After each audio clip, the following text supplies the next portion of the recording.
মুসলিম personal ল বোর্ডের পক্ষ থেকে আপনাদের কাছে একটা অনুরোধ বার্তা এসেছে, সেটা হচ্ছে আজকে সারা দেশ জুড়ে মুসলিম পার্সোনাল ল বোর্ডের পক্ষ থেকে একটা অনুরোধ জারি করা হয়েছে কি সামনের যে আনেওয়ালা জুম্মা 3 তারিখ সকাল 8টা থেকে নিয়ে দুপুর 2টো পর্যন্ত আমরা একটা পিসফুল প্রোটেস্ট করবো। সেটা হচ্ছে আমরা সমস্ত কর্মকে ত্যাগ করে এবং সমস্ত কর্মসংস্থানকে বন্ধ রেখে আমরা যে ওয়াকআফ আইনের বিরুদ্ধে যে আন্দোলন আছে এই আন্দোলনে আমরা সকলে সামিল হব। এতে কোনো জোর জবরদস্তি নেই। আপনি আপনার ইমানি দায়িত্ব এবং আপনার কর্মের খেদমতে সংবিধান বাঁচানোর লড়াই, গণতন্ত্র বাঁচানোর লড়াই এবং একটা কমিউনিটিকে যেভাবে কেন্দ্র সরকার তাদের নিজস্ব যে জমিন আছে তাদের বাপদাদাতে দান করা মসজিদ মাদ্রাসা খানকা কেড়ে নেওয়ার যে প্রয়াস চালাচ্ছে, সেই যুদ্ধতে আপনাকে সেই মানে সেই যে প্রোটেস্ট, সেই যে প্রতিবাদ, সেই আন্দোলনে আপনি এইভাবে সামিল হবেন।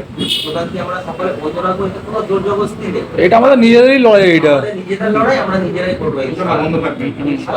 এটা কোনো চাপের কোনো ব্যাপার নেই, ঠিক আছে? আপনি খুলেও রাখতে পারেন। তুমি আমার তো পেয়ে গেছি। হ্যাঁ, এটা হয়তো অন্য লোকের গায়ে লাগবে না।